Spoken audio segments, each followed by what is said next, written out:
I've recently watched the Let It Be film, should I say, that was originally created in the 1970s by Michael Lindsay Hogg.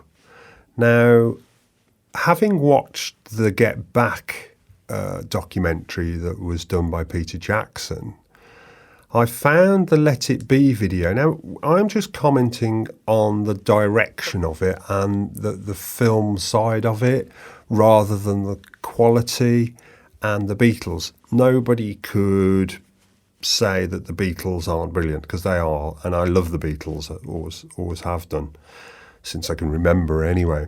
So anything that they do generally is brilliant, and I would agree that everything that's in this video, film called Let It Be, is brilliant. What they're doing is great. But what I'm commenting on now is the creativity of the film itself. Now, after watching the Get Back documentary, everything was set out by Peter Jackson in order. So he'd got, God knows how many hours of video film. I keep saying video, but it's film. Loads and loads and loads and loads of hours of film. And he pieced all that together to create a story from start to finish. It mentioned George leaving. We didn't mention it was quite a big part of it. It showed them creating the songs, some of the brilliant work that they did. It showed them discussing with this Michael Lindsay Hogg how stupid an idea it is to go to some other foreign country and play a huge gig in some strange sort of Colosseum-y type place and track across the desert. I mean, the ideas that Michael Lindsay Hogg had for the band were ludicrous, and that came out really in the Get Back film. So you all you could hear was this irritating voice in the background. I'm going to apologise massively for what Michael Lindsay Hogg, because he was a very, very young man at that time, and he was trying to make a name for himself. He'd obviously been given this massively huge privilege to work with the Beatles, and he wanted to push his ideas forward and make them get used. Now, they just weren't great at that time. So going back to the Get Back, well, not really going back, but going back to Get Back, that's good. So that film properly, presented what the Beatles were doing and how they came to the conclusion to get onto the rooftop. Now, that may be a today thing. It may also be a Peter Jackson thing. It probably is a Peter Jackson thing because he's an amazing director. I mean, the way his films are put out, they're easy to follow, and you can see that he has an awful lot of skill as a director. Now, Michael Lindsay Hogg, however, at that time when he did Let It Be, was a bit green, really, wasn't he? He wasn't, wasn't particularly the best at what he did because he was starting out.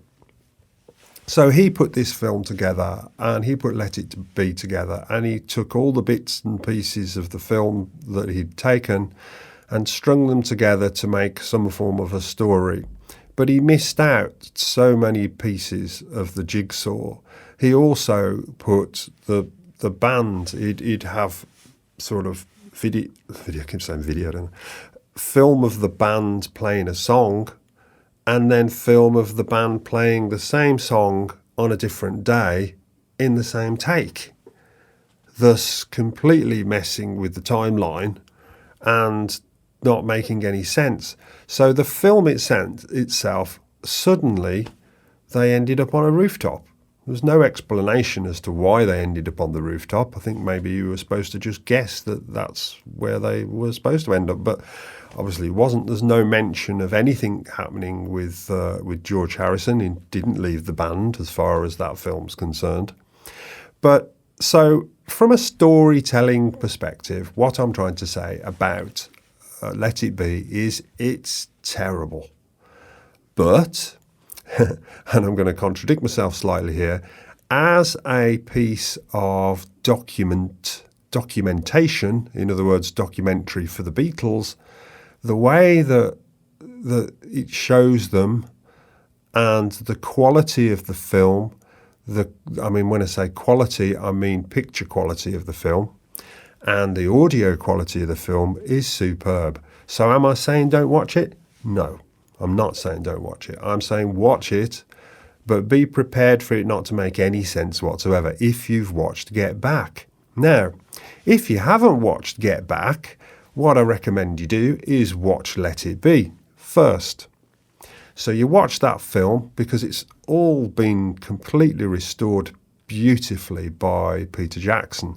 And Peter was using a piece of, I think it's not just software, I think there's a lot of skill that goes into it as well, but he was using this piece of software on the Get Back film and to restore it to its former glory. But I think he pushed the button a little bit too high, and some of the picture quality, some of the grain in the film, which is sort of necessary to get that sort of film view, was stripped back a bit more than maybe he should have done. But again, it was a very theoretical thing that was happening. It was trial and error, and he did the best job that he thought that he could do with the time, and the way that it was built and put together, the film. And it was amazing, really was good, Get Back. But with Let It Be, because Peter Jackson's got his hands onto it, he's taken a couple of little things out that maybe you should have left in, but mostly it's as it stood, as the film originally stood. But what he has done is he's allowed the quality of the image to come through better. I don't know exactly how he's done this, but he has done that, and it does look good.